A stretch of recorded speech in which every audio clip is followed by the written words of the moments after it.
बिस्मिल्लाहिर्रहमानिर्रहीम। एक stepper motor और सर्वो मोटर में क्या फ़र्क है? जैसे कि नाम से जाहिर है, स्टेपर मोटर जो कि स्टेप्स में डिस्क्रीट स्टेप्स में चलती है। मिसाल के तौर पर आपको इस फिगर के अंदर दो कॉइल्स के ग्रुप नज़र आ रहे हैं, एक पर्पल कलर और दूसरा ऑरेंज कलर। ये एक फेज बना रहा है कॉइल्स का ग्रुप और ये दूसरा कॉइल्स का ग्रुप दूसरा फेज बना रहा है। तो दो फेजेस इस फिगर में नज़र आ रहे हैं। यहाँ साथ ही अगर आप और करें तो दूसरे फिगर के अंदर आपको रोटर नजर आ रहा है। इस पहले फिगर में इस रोटर के अंदर से दो पोल शो किए गए थे, जबकि दो से ज्यादा पोल्स भी रोटर के पास हो सकते हैं। जैसे कि यहाँ फिगर में नजर आ रहा है, यहाँ पर भी उसी तरह चार कॉइल्स हैं, दो ग्रुप्स ऑफ कॉइल्स हैं, ये दो फेजेस हैं और जो रोटर है उसमें बहुत सारे पोल्स हैं नॉर्थ और साउथ। हर एक टीथ आपको एक पोल का काम सरंजाम देता हुआ नजर आ रहा है, यानी बहुत सारे नॉर्थ और साउथ पोल्स अवेलेबल है। एक अगर यहाँ नॉर्थ है तो उसके बिल्कुल अपोजिट एंड पे साउथ होगा।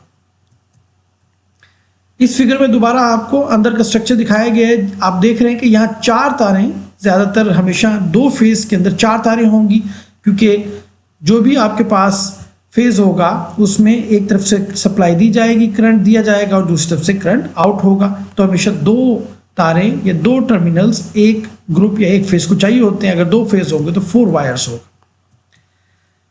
और यहाँ पर आपको रोटर नजर आ रहा है जिसमें बहुत सारे टीथ नजर आ रहे हैं और ये परमानेंट मैग्नेट है। अब डीसी मोटर स्टेपर मोटर कैसे काम करती है, तो उसको वर्क करने का, इसको एनर्जाइज करने के दो तरीकेकार हैं, एक यूनिपोलर और दूसरा बाइपोलर। यूनिपोलर तरीकेकार में आप उन कॉइल्स के ग्रुप को सप्लाई करते हैं इस तरह से कि सेंटर में एनर्जी सप्लाई की जाएगी या बैटरी कनेक्ट की जाएगी हर उस कॉइल के ग्रुप के, और करंट का फ्लो एक ही डायरेक्शन में होगा, यूनि डायरेक्शनल होगा और हमेशा एक ही डायरेक्शन में करंट फ्लो कर सकेगा एक कॉइल से। यानी अगर आप ऊपर वाली कॉइल में देखें तो हमेशा ये अपवर्ड करंट जाएगा। अगर इस स्विच को ऑन कर देंगे, इस ट्रांजिस्टर को ऑन कर देंगे, तो करंट यहाँ से फ्लो करेगा बैटरी के अंदर से सप्लाई से और होता हुआ ग्राउंड की तरफ जाएगा अगर ये स्विच या ट्रांजिस्टर ऑन होगा। लेकिन अगर दूसरा ट्रांजिस्टर ऑन कर दिया जाएगा तो करंट हमेशा डाउनवर्ड आएगा। तो ये एक ही डायरेक्शन में करंट फ्लो होगा, इसलिए इसे यूनिपोलर या यूनि डायरेक्शनल मेथड कहते हैं एनर्जी सप्लाई करने का इन फेजेस को। इसी तरह दूसरी कॉइल्स में भी अगर आप गौर करें तो करंट का फ्लो का डायरेक्शन सिर्फ एक ही होगी। अगर Q3 और Q4 ट्रांजिस्टर्स जो कि स्विचेस के तौर पर काम कर रहे हैं, इनको ऑन किया जाता है टर्न बाय टर्न, तो करंट कभी इस तरफ से और कभी इस तरफ से फ्लो होगा। लेकिन ये याद रहे कि स्टेप्स में मूव करवाने के लिए हमें एक वक्त में नॉर्थ और साउथ पोल्स को एक वक्त में एक कॉइल को एनर्जाइज किया जाता है, ताकि ये मैग्नेट जो कि रोटर मैग्नेट है वो बाहर के मैग्नेट से अट्रैक्ट हो और मूव कर जाए। अगर ये कॉइल्स का दूसरा फेज एनर्जाइज हो जाए तो फिर ये कॉइल जो कि नॉर्थ और साउथ पोल्स बन रही होंगी इस रोटर को खींच लेंगी और दूसरे को डी एनर्जाइज करवा लेंगे। इसलिए एक वक्त में एक फेज को एनर्जाइज करवाया जाता है और दूसरे फेज को डी एनर्जाइज करवाया जाता है, और ये प्रोसेस स्टेप्स का जारी रहता है और इस तरह से मोटर का रोटर स्टेप्स में मूव करता रहता है। यूनिपोलर के बाद दूसरा बाइपोलर तरीकेकार है। इस तरीकेकार में कॉइल के अंदर से दोनों डायरेक्शन में करंट फ्लो हो सकता है, यानी फॉरवर्ड डायरेक्शन में भी और रिवर्स डायरेक्शन में भी कॉइल के अंदर से करंट का फ्लो दोनों डायरेक्शन में हो सकता है। और उसके लिए ट्रांजिस्टर्स को कुछ इस तरह से ब्रिजेस की शक्ल में अरेंज किया जाता है और स्विचिंग सप्लाई डिफरेंट टाइम पे दी जाएगी ताकि करंट के फ्लो की डायरेक्शन बनाई जा सके। और मकसद वही होता है कि एक वक्त में एक कॉइल साउथ पोल बने और दूसरी नॉर्थ पोल बनाए, ताकि वो अंदर वाले रोटर को अट्रैक्ट कर सके। और ये काम स्टेप्स में मूव करवाते हुए turn by turn on off करवाएंगे, एनर्जाइज और डी एनर्जाइज करवाएंगे कॉइल्स को, और हमारा रोटर मूव करता रहेगा। अगर आपने क्लॉकवाइज रोटेशन करवानी है तो आप कुछ इस टेबल के अंदर के अकॉर्डिंगली आप ऑन ऑफ करवा सकते हैं इन ट्रांजिस्टर्स को यूनिपोलर मेथड के अंदर। ये बात ध्यान रखने के काबिल है कि डीसी मोटर जो सिंपल डीसी मोटर होती है उसमें सिर्फ दो तारें चाहिए होती हैं, जबकि स्टेपर मोटर के अंदर 3 वायर्स होते हैं, 3 टर्मिनल्स होते हैं, और सर्वो मोटर के अंदर और स्टेपर मोटर के अंदर 4 या 4 से ज़्यादा टर्मिनल्स हो सकते हैं depending upon the number of phases. Her phase के लिए 2 वायर्स या 2 टर्मिनल्स चाहिए होते हैं। सर्वो मोटर क्या होती है? सर्वो मोटर ऐसी मोटर को कहते हैं जिसमें सर्वो मैकेनिज्म होता है। सर्वो जैसे कि नाम से जाहिर है सर्वेंट, असल में ये ऐसी मोटर है जो कि हमेशा जो कमांड इनपुट आती है इसके कंट्रोलर की तरफ से उसको सर्व करती है, उसको फॉलो करती है, इसलिए इस मोटर को सर्वो मोटर कहते हैं। ऐसी मोटर जिसमें एक फीडबैक मैकेनिज्म होता है और वो हमेशा इनपुट कमांड के अकॉर्डिंगली सर्व कर रही होती है, उस इनपुट कमांड को फॉलो कर रही होती है, ऐसी मोटर को सर्वो मोटर कहते हैं। और ये सर्वो का लिटरल मीनिंग या लघु माने या डिक्शनरी में जो मीनिंग है वो to follow the input command ही है, अगर आप गूगल पे जाके चेक करेंगे।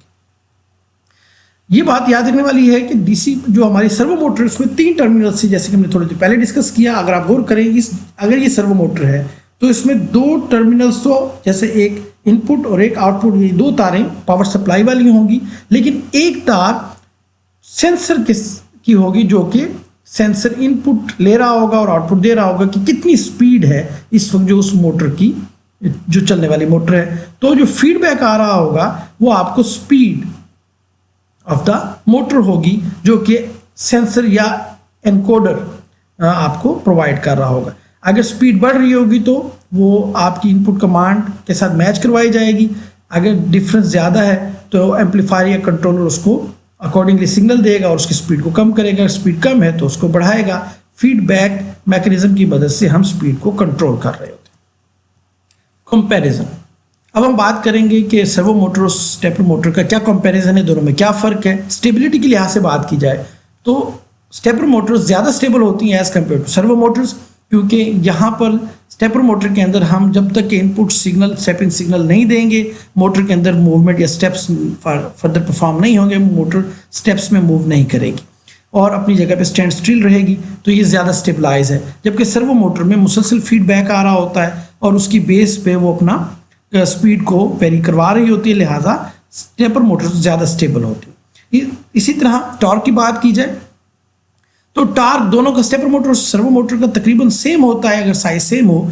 टार्क के लिहाज से बात की जाए तो दोनों का टार्क तकरीबन सेम होता है, सर्वो मोटर और स्टेपर मोटर का साइज अगर सेम हो, लेकिन स्टेपर मोटर उतना अच्छा परफॉर्म नहीं करती सर्वो मोटर के लिहाज से। अगर आप ज़्यादा स्पीड पे काम करना चाह रहे हैं तो हाई स्पीड के अंदर आपको बेटर परफॉर्मेंस टार्क के लिहाज से मिलेगी सर्वो मोटर से।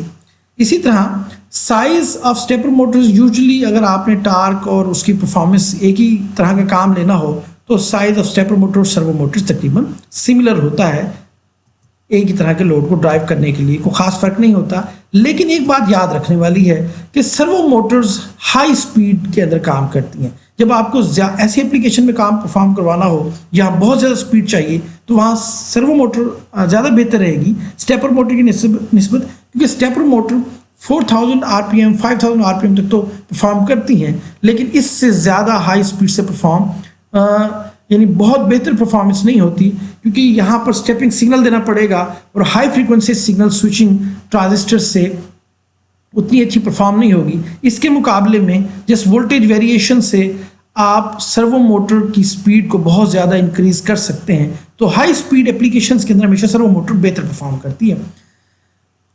माइक्रो स्टेपिंग, जैसे कि नेम सजेस्ट करता है कि स्टेपर मोटर ज़्यादा बेहतर होती हैं